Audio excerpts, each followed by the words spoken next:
papasukan nila maasin ko yung buta ng mga maton. Ito. Binili nilang ibon, nakawala. Paano nakawala? Wala, training box. Lumabas dito, ito yung box kasi nila. Parang pumasok ka ng tundo, maasin ko. May mga matatapang, may mga halangang kaluluwa. Pero marami rin mababait. Nakawala yung isa. Ay, dalawa. Isa lang nakawala, dalawa na eh. Dalawa yun. Ang swerte ito talaga. Hindi lang isa. Kasi dalawa yung ginawa nila. Hindi lang isa yung nakawala. Dalawa. Kaya iiyak na si Makmak. Ang gagawin natin yan. Yari sila dito, maasin ko. Ito, pasukan natin ng selda ng Sigisikigang. Yo, nandito tayo ngayon sa ating mga laruan tsaka doon sa mga stock bird natin dahil nga nilagay ko na maasin ko yung mga napayang bird natin na mga rare color dito sa ating laruan para naman medyo masikip na sila doon tsaka nagmamatured na sila maasin ko para naman medyo makapagaspas naman yung kanilang mga pakpak dahil nga medyo makipot yung kanilang sama-sama kasi sila dun eh. Sila Ross natin, tsaka yung mga tawag dito, yung mga ice pigeon natin eh, medyo siksikan sila dun. Sila masyado makalipad-lipad. Eh dito kahit pa paano eh, makakatakbo-takbo siya. Pero ang mahirap dyan mga siko, lahat na ng mga nandito eh medyo matatanda. Sila lang yung medyo bata yung mga napaanak natin. Pero yung mga ice medyo may edad na. Medyo kaya na nila yung sarili nila. Ang inaalala ko yung mga bata dahil nga papasukan nila maasin ko yung kuta ng mga maton. Ito. Yun, maasin ko. Bali, nandito na sila. Makikita niyo maasin ko, nandito na lahat yung mga ate. Pati yung Archangel natin, eh, nilagay na natin dyan. Tapos yung mga paanak natin, maasin ko, ayan o, nandyan na rin. Yung anak ng ating recessive opal, yung Ross, nandyan na rin. Mga kapatid ni Bato yan, maasin ko, ayan o. Ngayon, pasilip ko lang sa inyo dahil medyo parang dumami pala sila ngayon. Hindi ko natansya, madami pala nating ibon mga asin ko, pero masaya kasi ako nakikita sila kaya pinarami talaga natin. Pag iilan piraso lang, 10, medyo nakakainip. Gusto ko yung medyo talaga marami. Ito nga yung anak ni kapatid pala ni Bato, ito mga asin ko yun. Napakaganda niya kaso ang pangit sa kanya medyo bata pa siya. Baka hindi niya kaya yung mga siga dito sa kanilang selda. Dahil maraming nanggahari dito mga siko, maraming mayor. Dahil puro nga may edad, tsaka siga, mga barakudo lahat. Kaya basta makasurvive sana sila. Huwag sana sila mabugbog dahil madadamit yung kanilang magandang itsura. Pero tingin ko kaya dahil nakakalipat-lipat na sila eh. Ito yung isa yan, nakahanap ng pwesto, nagtatago. Pero ang gaganda kasi nila, kailangan medyo mapagpag na nila yung kanilang mga paa para, mga pakpak para medyo mas mabilis silang mag-molt tsaka mas mabilis silang mag-mature. Ngayon silipin natin mga singko kung ano itsura nila dito. Parang nagkagulo lalo nung naglagay tayo ng mga bago. Ito, naka-safety to ba? Singko, kapatid ni Bato ito. Pero ang ganda na kasi niya, parang silver siya. Naka-safety na siya ng kanyang pwesto. Makikita niyo mga singko yung mga kapag may mga bagong salta, talagang lumalabas yung kanilang pagkalalaki. Ayun o, sobrang barakudo na. Mga siga dyan, mga singko, ayun o. Pilit na inasawaan yung yung ating ice pigeon na parang blue bar lang. Pero ang gaganda na kasi nila, ayun pa yung isang ice natin. Nilagay na rin natin dyan. Yung ating Archangel, nilagay na natin. Ano pa ba yung mga pinaglalagay natin dito? Yung ating isang barless. Meron tayong barless, mga singko. Ito, nilagay ko na. White flight yan na barless. Galing yan sa tropa natin. Yung ice pigeon na yun, mga singko. Itong ice pigeon natin, mas bagong salta lang pero barakudo siya. Ayun o. Mukhang native. Ayun o. Hindi siya mukhang ice pigeon pero kasi kargado. Gagamitin natin siya.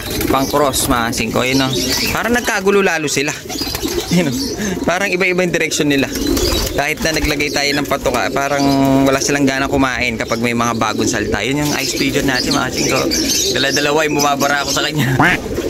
Pero lalaki yan, gawa, naliit, nagtatakot eh. Kapag naman puro brusko yung mga sumasalubong sa kanila. Yan mga singko ang kanilang welcome dahil nga papasok na sila sa tawag dito, sa selda ng mga barako. Ayan o. Kaya kailangan makapag-survive sila, makahanap sila mga kasingko ng kanilang mga pwesto na tataguan, dahil kung hindi mayayari sila sa mga maton. Tulad nito, talagang gustong-gusto na mamaris lahat ng mga kak natin mga kasingko. Sobrang barakudo. Talagang lahat na makita nilang bago ay talagang binabarako nila. Ito pa isa So ayun, ngayon lilipat naman tayo dun sa ating mga stock bird para man masilip natin yung mga stock bird natin na pipitsugin, mga pangwalayuan, at syempre mga tampulots lang yun mga ang dami nating ibon. Mga kalapatid sayo, yung binili nilang ibon nakawala. Paano nakawala? Basta trading Starbucks. Lumabas dito, ito yung box kasi nila. Paano nakalabas dito? Dito. Makakalabas talaga dito mga kasingko. Baka bumaba ito. Naging release. Kaya kumuha sila ng dalawa. Sa isa. Andito pa eh. Baka lumipad na. Nandyan kanina sa building. Tingnan natin. Sayang, dalawa yun eh. Wala na eh.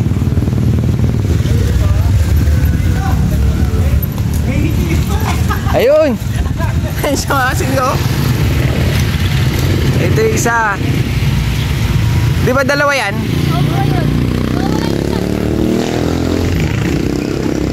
Sa tropa pips pa naman natin to mga to. Hindi marunong sa atin eh. Mga bigay lang ng tropa eh, no? Ginawa ng mga bata, dalawa. Nakawala yung isa. Ay, dalawa. Isa lang nakawala, dalawa eh. Dalawa yun. Ang swerte ito talaga. Taga sa kayo? Tarang yan. Kawawa naman mga kasingko. Dalawa yung nakawala. Kala ko isa lang. Dalawa pa pala. Ang gagawin natin yan? Na? Ang gagawin natin? Palagay dito. Wala tayong magagawa mga kasingko. Ayun o, makawala doon sa mga lumilipad. May mga lumilipad eh. Nakawala yung dalawa ng mga bata. Dalawang piraso. Gawin natin. Nakawala. Nakawala. Doon sa box sila ito. Ito yung box sila mga kasingko eh. Kaso wala siyang saraduhan. Siguro bumaba. Makakawala na talaga. Dalawa yung nakawala na. Nakakaraming boys pa naman ito mga ito. Kawawa naman. Yung isa nandito. Kaso yung isa hindi na namin makita. Kabibigay ko nga lang sa kanila eh. Kasi hindi tayo nagbebenta mga kasingko. Nare-report tayo lagi eh. Kaya kabibigay ko lang sa kanila. Nakawala naman yung dalawa. Mga kasingko, may dakit pa. Dalawang itim. Pero yung ibon no. Iniintay nila pogi eh. Napakawalan nila, dalawang piraso. Kaso aksidente dahil hindi naman nila hawak. Andito sa kanilang karton, ayun, may kolong-kolong sila mga kasingko eh. Dahil nakawala yung dalawa, aksidente lang ayun, wala na yata, sumibat na. Wala na, sumibat na. Pogi! Mga batang to.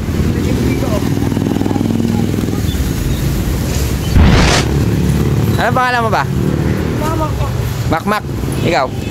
Benedict po. Benedict. Ito, lagi sugi natin itong mga ito. Lagi pumapasyal itong mga ito dito eh.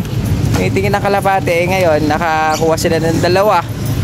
Wala naman ang nangyari. Ayun o.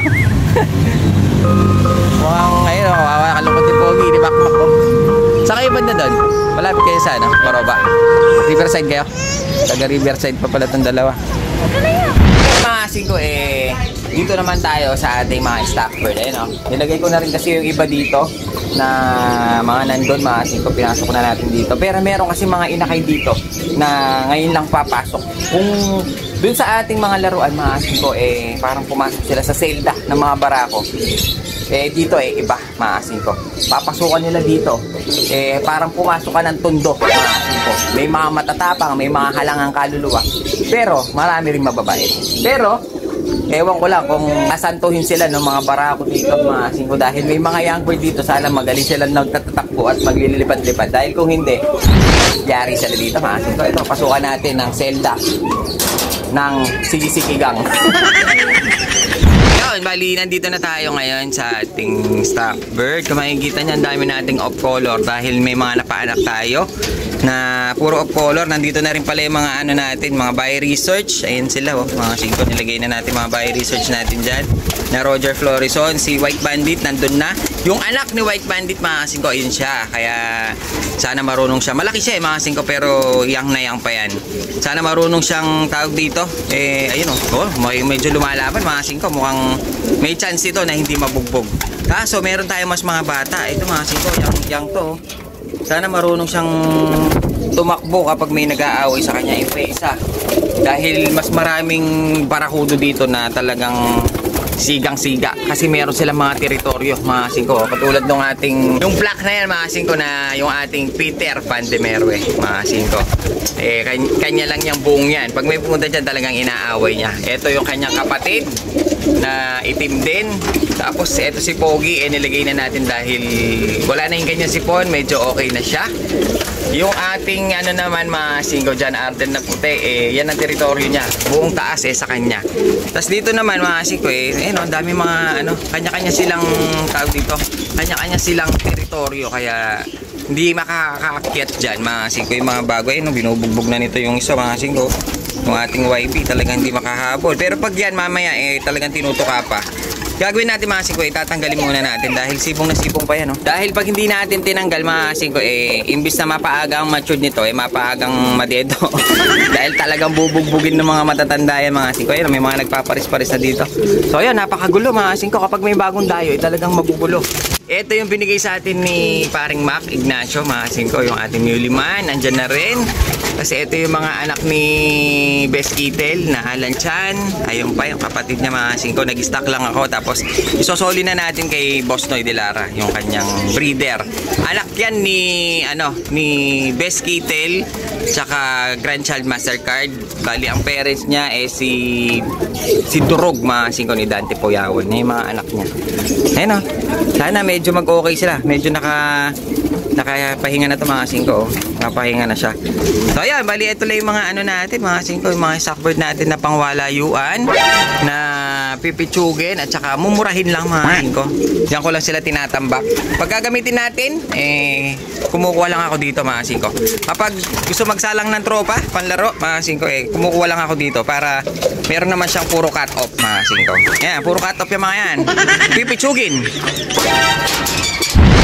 Oh, balikan natin yung mga bata. Meron kasi mga bumili kanina kaya nawala tayo So ayan, nandito pa rin sila. Hindi ko sila pinaalis mga 5. Dahil mukhang naiiyak na sumakmak. Hindi kasi aksidente lang kasi dahil na yung kulungan nila mga 5. Nakabukas yung karton. Hindi naman nila alam mo dahil nandito sila kayo na bumibili sila para nagme-merienda. Sino nakakita nakawala? Ikaw?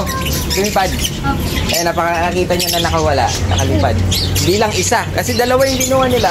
Hindi lang isa yung nakawala, dalawa. Gagawin natin. Ano gagawin natin yan? Hindi, ganito na lang. Bigyan ko na lang kayo ng isa. Para meron kayo mauwi. Kasi kawawa yung mga bata. Kasi mag-alaga. Hindi na lang ibigay ko sa'yo. Yung maganda. Bigay na lang natin ito sa kanila. Para may mauwi yung mga kalapatids natin. Bali, ito ibibigay natin mga 5. Ito, napaka-poging kak neto. Ayan o. Nakikita nyo, ang ganda nito. Barakudo. Hawakan natin. Para may mauwi lang sila. Laki ng katawan. Pahaw mo na. Pag yan, binigay ko sa'yo, masaya ka na. Hindi, maganda ito. Maganda itong ibon Tingnan natin. Ayan o. Pakita mo yung ibon sa kanya. Ayan o. Isa siyang kak na blue bar. Borga. Baris mo borga na. Malaki ilong o. So, yan na lang. Sa inyo na lang. Kasi nakawala yung dalaw yung mga bata. Inihintay nila nandun sa taas. Kaso para sa iba't na, wala na. Para sa iba't na. So, ayan. Nalugi tayo.